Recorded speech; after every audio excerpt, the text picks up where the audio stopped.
당당한 기세가 넘쳤으며 젊은 시절부터 누구보다 무예가 뛰어나 크나큰 명성을 떨쳤습니다. 특히 그의 활솜씨는 전설적이어서 한번 활시를 당기면 아무리 빠르고 민첩한 짐승이라도 결코 그 화살을 피하지 못할 정도였습니다.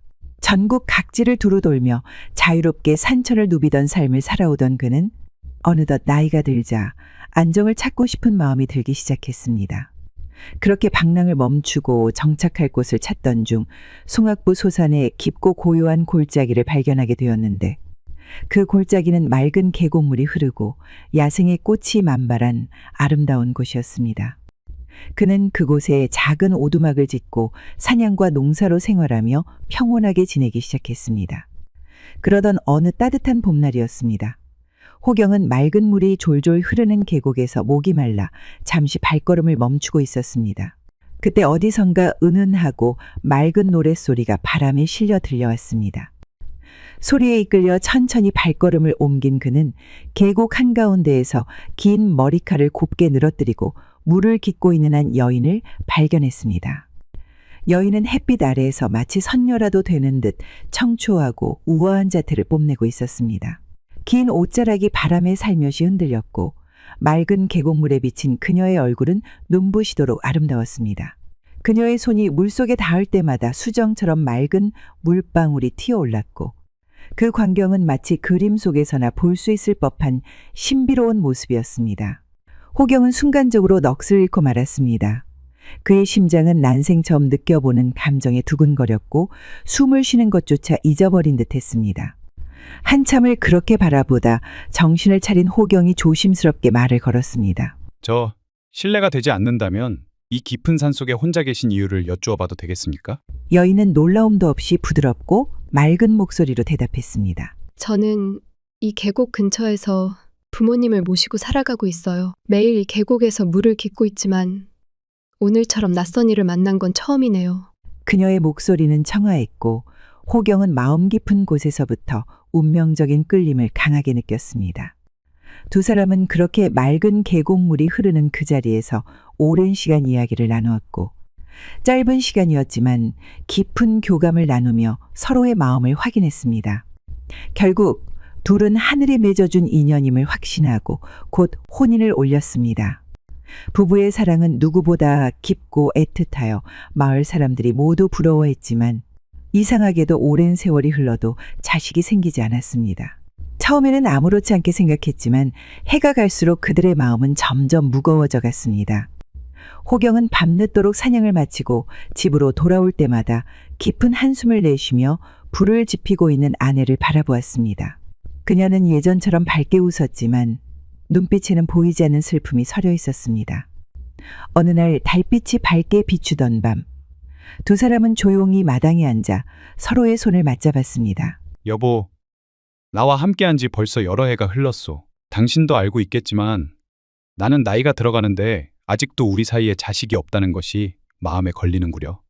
아내는 조용히 고개를 끄덕였습니다. 그녀의 눈가에는 금세 눈물이 맺혔지만 애써 미소를 지으며 남편의 손을 꼭 잡았습니다. 저도 가끔 그런 생각을 해요. 마을에 가면 친구들이 저마다 아이를 안고 다니는 모습을 보며 부럽기도 하고 한편으로는 제 탓이 아닐까 하는 생각도 들곤 해요. 호경은 그녀의 손을 더욱 강하게 쥐었습니다. 아무리 그렇다고 해도 그런 말은 하지 마오. 누구의 잘못도 아닌 것을 알고 있지 않소. 하늘이 때를 정하지 않았을 뿐이지. 하지만 기다리다 보면 언젠가 우리에게도 아이가 찾아올 것이오. 너무 낙담하지 말고 함께 힘을 내도록 합시다. 그녀는 결국 참아왔던 눈물을 떨구며 그의 가슴에 얼굴을 묻었습니다. 호경은 그녀의 등을 다독이며 하늘을 올려다보았습니다. 그날 밤 그는 속으로 하늘을 향해 간절히 기도했습니다. 부디 우리에게 한 아이만이라도 허락해 주십시오. 이토록 사랑하는 아내가 더는 슬퍼하지 않게 해주십시오. 그러나 그들의 기다림은 쉽게 끝나지 않았습니다. 계절이 바뀌고 해가 지나도 자식이 생기지 않자 두 사람은 마음이 더욱 무거워졌습니다. 때때로 그녀는 혼자 강가에 나가 앉아 조용히 눈물을 훔쳤고 호경은 그런 아내를 보며 더욱 애틋한 마음을 품었습니다. 그러던 어느 날 가을이 무르익어 산이 붉게 물들어가던 때였습니다. 호경은 마을에서 젊고 힘센 사냥꾼들과 함께 평나산으로 사냥을 떠났습니다. 사냥꾼들은 능숙하게 산을 누비며 멧돼지와 사슴을 쫓았고 호경 또한 탁월한 활솜씨로 무리의 선두에 섰습니다. 하지만 그날따라 산짐승들은 쉽사리 모습을 드러내지 않았고 시간이 흐를수록 사냥꾼들의 몸은 지쳐가기 시작했습니다. 어느덧 해는 서쪽으로 뉘엿뉘엿 넘어가며 하늘을 붉게 물들였고 깊은 산속은 어둠이 빠르게 내려앉기 시작했습니다. 호경과 사냥꾼들은 점차 발걸음이 무거워졌고 돌아가기는커녕 어두운 밤을 맞아 어디에서든 하룻밤을 보내야 하는 처지가 되었습니다. 돌아가기에는 너무 늦었군. 어디서든 빨리 쉴 곳을 찾아야겠어. 그러자 옆에 있던 젊은 사냥꾼이 불안한 눈빛으로 주변을 둘러보며 말했습니다. 하지만 이 평나산은 맹수들이 자주 출몰한다고 들었습니다. 섣불리 아무 데서나 쉬었다가는 위험할지도 모르지요. 더구나 이 어둠 속에서는 더더욱 위험이 클 것입니다. 일행은 긴장하며 서로 얼굴을 마주보다가 한참 만에 멀지 않은 바위 틈에서 어두운 그림자가 드리워진 커다란 동굴 하나를 발견했습니다. 그 동굴은 입구가 높고 넓었으며 안으로 들어서자 바닥에는 오래된 마른 나뭇잎들이 쌓여 있어 하룻밤 묵기에 안성맞춤으로 보였습니다. 정말 다행이야. 여기라면 맹수들로부터도 몸을 숨길 수 있을 것 같군. 오늘 밤은 여기서 쉬어가도록 하자. 하지만 호경은 어쩐지 동굴에서 느껴지는 싸늘하고 음산한 기운이 마음에 걸렸습니다. 잠깐만, 이 동굴.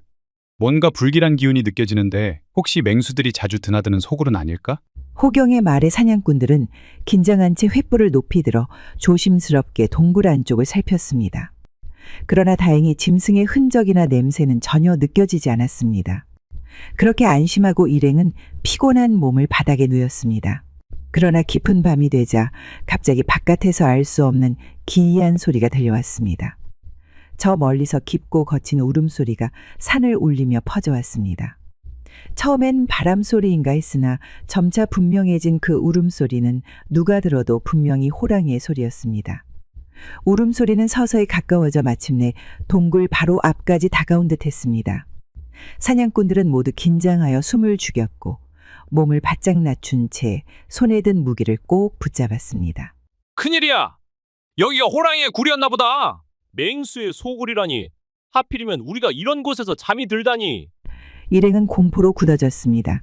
동굴 입구로 나가 싸우자니 좁은 통로에서 제대로 된 공격도 어렵고 그대로 기다렸다가는 언제 뛰쳐들지 모를 호랑이의 먹이가 될 것이 뻔했습니다. 잠시의 침묵과 공포의 시간이 흐른 후 가장 젊은 사냥꾼이 떨리는 목소리로 입을 열었습니다. 가만히 기다리다간 모두 죽음을 맞게 될 겁니다. 우리 중 한 사람이 나가서 호랑이와 싸워 시간을 버는 동안 나머지는 급히 빠져나가 마을에 도움을 청합시다. 하지만 누가 이 위험을 감수해야 할지 정하는 것이 어려우니 각자 번거지를 벗어 밖으로 던져봅시다. 호랑이가 물어가는 번거지의 주인이 그 운명을 받아들이고 나가 싸우기로 합시다. 그것이 가장 공정한 방법일 겁니다. 말이 싸움이지. 어둠 속에서 맹수와 홀로 맞서는 것은 그야말로 목숨을 던지는 일이나 다름없었습니다. 하지만 모두가 망설이고 있으면 함께 죽음을 맞이할 수밖에 없었기에 호경은 조용히 한숨을 내쉬고는 담담히 젊은 사냥꾼의 말을 따르기로 결심했습니다. 일행이 침묵 속에 서로를 바라보며 각자 머리에 쓰고 있던 번거지를 벗어던졌습니다. 긴장된 정적 속에서 번거지들이 동굴 입구 너머 어둠으로 사라졌고 잠시 후 날카로운 이빨이 무엇인가를 물어뜯는 소리가 들려왔습니다. 그것은 다름 아닌 호경의 번거지였습니다. 모두의 눈이 일제히 호경을 향했습니다. 그는 불안해하는 동료들을 보며 오히려 미소를 지으며 차분히 말했습니다. 운명이 나를 선택했군. 모두 걱정 말고 어서 마을로 가. 사람들을 불러오게. 나는 이 녀석과 얼마든지 맞설 수 있으니. 호경의 자신감 있는 모습에 일행은 잠시 망설였지만 그의 의지를 믿고 급히 동굴을 빠져나가기 시작했습니다. 호경은 활을 단단히 움켜쥐고 천천히 동굴 밖으로 걸어나갔습니다. 차가운 밤 공기가 그의 얼굴을 스쳤고 어둠 속에 긴장하며 활시위를 당겼지만 이상하게도 사납게 으르렁대던 호랑이는 어디에도 보이지 않았습니다. 이놈이 도망쳤단 말인가? 호경은 당혹스러운 마음의 어둠 속에서 주변을 찬찬히 둘러보며 긴장된 채로 천천히 동굴로 되돌아가려 했습니다. 그때였습니다. 갑자기 귀가 멀 정도의 천둥 소리가 하늘을 가득 채우며 땅까지 울렸습니다. 거대한 굉음과 함께 대지가 심하게 흔들렸고 호경은 정신을 차릴 틈도 없이 중심을 잃고 비탈진 언덕 아래로 굴러떨어졌습니다. 그는 수풀과 돌덩이를 뚫고 힘겹게 아래로 떨어졌고 마침내 나무 아래에서 가까스로 멈추었습니다. 온몸에 멍과 상처가 났지만 그는 서둘러 몸을 일으켜 위쪽을 올려다보았습니다. 그 순간 그의 눈앞에서 믿기지 않는 광경이 펼쳐졌습니다. 방금 전까지만 해도 굳건히 서 있던 산의 정상부가 마치 신의 손길에 의해 부서지듯 거대한 먼지와 돌덩이를 뿜으며 무너져 내리고 있었습니다. 호경의 숨이 멎을 듯 했습니다. 조금 전까지 동굴이 있던 자리에는 이제 아무것도 남지 않고 흙과 바위더미만이 흩어져 있었습니다. 함께했던 9명의 사냥꾼들은 산사태에 묻혀 흔적도 없이 사라져버린 것이었습니다. 그는 무릎을 꿇고 망연자실하여 허공을 바라보았습니다. 이럴 수가. 내 친구들이 모두 이렇게 허망하게. 호경은 슬픔과 절망으로 한동안 몸을 움직일 수 없었습니다. 하지만 곧 정신을 차리고 일어서서 이 끔찍한 일을 마을 사람들에게 알려야 한다는 생각이 들었습니다. 그는 무거운 발걸음을 옮기며 겨우 마을에 다다랐고 마을 사람들은 그의 기이한 이야기를 듣고 경악을 금치 못했습니다. 이튿날 아침 사냥꾼들의 가족과 마을 사람들은 함께 그곳으로 향했고 눈앞의 처참한 광경을 보고 깊은 충격과 슬픔에 잠겼습니다. 산이 통째로 무너져 내리다니. 마을 사람들은 모두 눈앞의 광경에 경악하여 할 말을 잃었습니다. 거대한 바위와 흙더미가 뒤엉킨 참혹한 현장은 아무리 보아도 자연적인 재난이라고 믿기 힘든 모습이었습니다. 누구도 감히 입을 열지 못하고 어안이 벙벙한 채로 서성였습니다. 한 노인이 무겁게 입을 열었습니다. 이건 보통의 산사태가 아닐세. 필시 산신령께서 크게 노하셨음이 틀림없어. 마을 사람들은 고개를 끄덕이며 신중한 표정을 지었습니다. 맞습니다.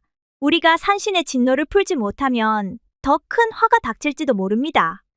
그렇게 사람들은 즉시 제사상을 차리고 정성스럽게 제물을 바쳤습니다. 향불이 타오르고 술이 땅에 뿌려지자 주변은 갑자기 이상할 정도로 조용해졌습니다. 그 순간 어디선가 차갑고 짙은 안개가 천천히 밀려와 주변을 뒤덮었습니다. 사방이 어둡게 변하고 향기로운 꽃내음이 퍼지며 사람들은 등골이 오싹해짐을 느꼈습니다. 안개 속에서 서서히 한 여인의 형체가 드러나기 시작했습니다. 그녀의 모습은 말로 형용하기 어려울 만큼 고귀하고 신비로웠으며 옷자락이 바람도 없이 흔들리고 긴 머리카락은 달빛처럼 빛났습니다. 사람들은 공포와 경외감에 눌려 모두 땅에 엎드려 떨고 있었습니다. 여인이 서늘한 목소리로 말했습니다. 나는 오랜 세월 동안 이 산을 다스려온 산신령이니라. 사람들은 숨조차 제대로 쉬지 못하며 땅에 얼굴을 파묻었습니다. 산신령은 그들 사이를 천천히 걸어다니며 말을 이었습니다.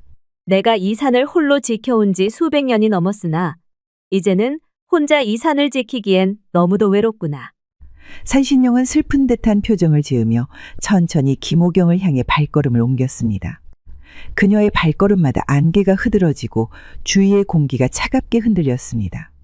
그녀의 시선이 김호경과 맞닿자 호경은 떨리는 마음으로 천천히 고개를 들었습니다. 그 눈빛은 너무나 깊고 신비로워 호경은 자신도 모르게 그녀의 존재감에 압도되었습니다. 산신령은 호경을 향해 부드럽게 미소 지으며 말했습니다. 사실 이 동굴은 오래전부터 지반이 매우 약해져 곧 무너질 운명이었다. 나는 이 사실을 미리 알고 있었지만 이곳에서 희생될 많은 이들의 운명을 차마 그냥 두고 볼 수 없었다. 그래서 호랑이로 변신하여 너희를 두렵게 하고 번거지를 물어 너를 밖으로 유인한 것이다. 오직 너, 성골장군 김호경만이 이 산에서 살아남아 내 곁에 서서 이 산을 지켜줄 수 있었기에 이런 일을 꾸몄던 것이니라. 산신령의 말이 이어졌습니다. 그러니 너희는 이제부터 성골장군을 이 산의 주인으로 떠받들도록 하여라. 그의 용맹과 지혜는 너희를 지킬 것이며 나와 함께 이 산을 영원토록 보호할 것이다. 예, 산신령님. 사람들이 일제히 머리를 조아리며 대답하는 순간 갑자기 강한 바람이 불기 시작했습니다. 바람은 회오리 바람으로 변하며 사방을 휘몰아쳤고 산신령은 천천히 그 바람 속으로 사라져갔습니다.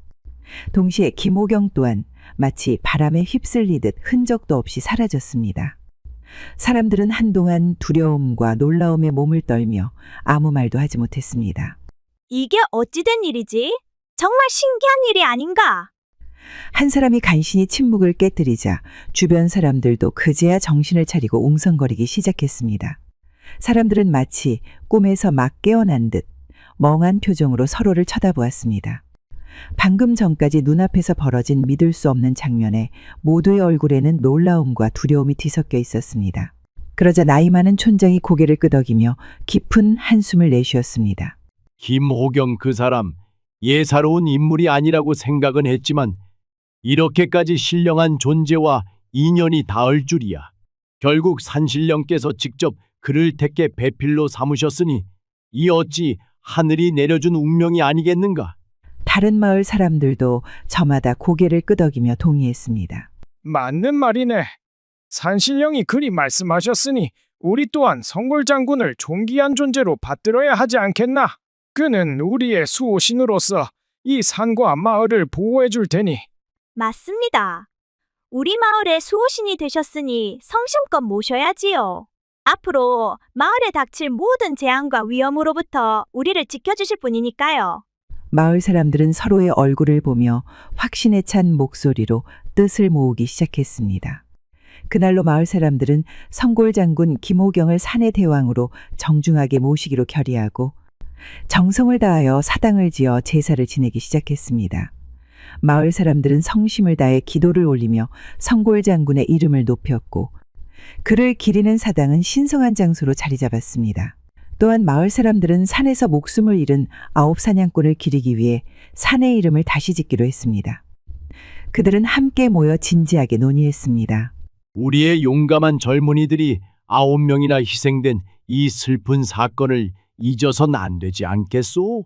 그렇습니다.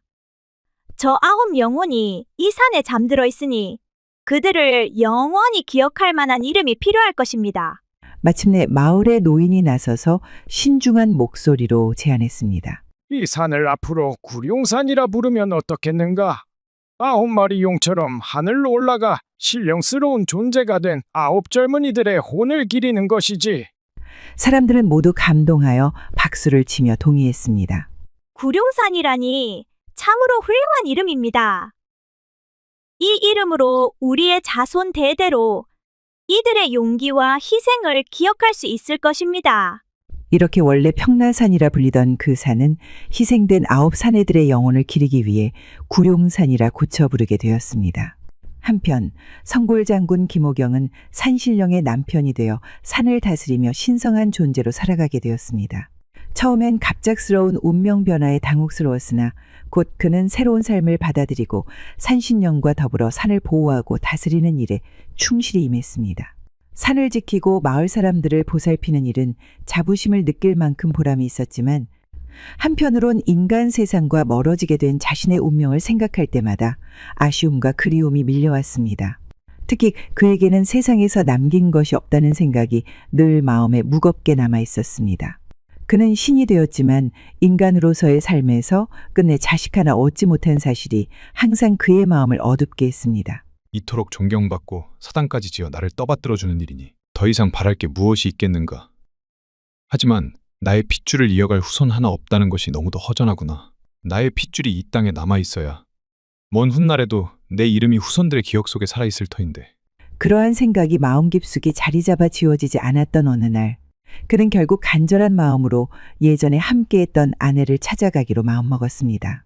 밤이 깊고 온 세상이 잠든 고요한 시간, 호경은 꿈속에서 아내의 곁을 찾아갔습니다. 여보, 내가 왔소이다. 당신도 이미 소문을 들어 알고 있겠지만 난 산신과 더불어 이 산을 다스리는 신이 되었소. 이제는 당신과 함께 인간 세상에서 살 수 없게 되었지만 그래도 이렇게 당신을 찾아온 것은 우리의 깊고 깊은 예정을 결코 잊지 못했기 때문이오. 꿈속에서 만난 그의 아내는 눈앞에 서 있는 남편을 보자마자 눈물을 터뜨렸습니다. 그녀는 떨리는 손으로 그의 얼굴을 어루만지며 믿기지 않는 듯 바라보았습니다. 정말 당신이 맞나요? 꿈이라도 좋아요. 다시 이렇게 당신을 만날 수 있다니.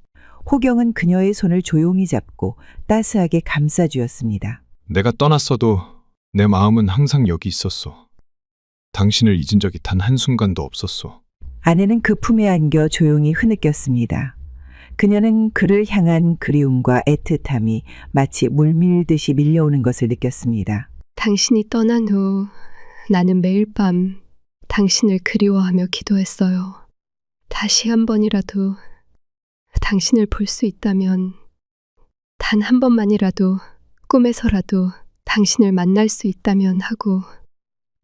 호경은 그녀를 더욱 단단히 끌어안았습니다. 오랜 기다림 끝에 다시 마주한 두 사람의 마음은 더 이상 말로 설명할 수 없을 만큼 애절하고 간절했습니다. 그날 밤 두 사람은 마치 처음 사랑을 나누던 그날처럼 서로의 온기를 느끼며 긴 밤을 함께 보냈습니다. 꿈에서나마 다시 만난 둘은 오랜 그리움을 달래듯 서로를 꼭 끌어안고 끝없는 이야기를 나누었습니다. 이윽고 새벽녘이 다가오자 호경은 그녀를 조용히 바라보며 부드럽게 속삭였습니다. 이제 떠나야 하오. 하지만 이거 하나만은 알아줬으면 하오. 하늘이 우리의 인연을 끊지 않으셨기에 어떠한 형태로든 당신과 나는 이어져 있을 것이란 걸 말이오. 그녀는 그를 붙잡고 싶었지만 결국 눈물을 머금고 고개를 끄덕였습니다. 아침이 되자 그녀는 꿈에서 깨어났고 그날부터 기적처럼 태기가 찾아왔습니다. 그녀는 그것이 남편이 남기고 간 인연의 어떠한 형태라는 것을 알아차렸습니다. 마을 사람들 역시 이를 신기하게 여기면서도 호경의 신령한 기운이 깃든 운명이라 믿고 축복을 아끼지 않았습니다. 아내 또한 남편이 꿈속에서라도 나타나 주기를 기도하며 뱃속의 아이가 건강하게 자라기를 간절히 빌었습니다. 시간이 흘러 그녀는 마침내 아이를 낳았습니다. 아이가 태어난 날 하늘에는 무지개가 피어오르고 마을에는 맑은 바람이 불었으며 이상할 정도로 평온하고 신비로운 기운이 감돌았습니다. 마을 사람들은 이것이 단순한 우연이 아니라 산신령이 된 호경의 가호 때문이라 확신하며 아기의 탄생을 경이로운 축복으로 여겼습니다. 그 아이는 남다른 기백과 총명함을 지닌 채 자라났습니다. 어릴 때부터 힘이 남달라 작은 활을 쏘아도 백발백중이었고 한 번 본 것은 절대 잊지 않는 뛰어난 기억력을 지녔습니다. 훗날 그는 신라의 큰 인물이 되어 나라를 빛내었으며 그의 이름은 역사에 길이 남았습니다. 사람들은 그가 자라나 나라의 운명을 바꾸리라 예언했던 성골 장군의 뜻을 다시금 떠올리며 그의 존재를 더욱 신성하게 여겼습니다. 그의 이름은 김강충. 그는 성골 장군의 핏줄을 이어받아 신라에서 이름을 떨친 위대한 인물이 되었습니다. 이상 야담설화였습니다. 구독과 좋아요는 사랑입니다. 감사합니다.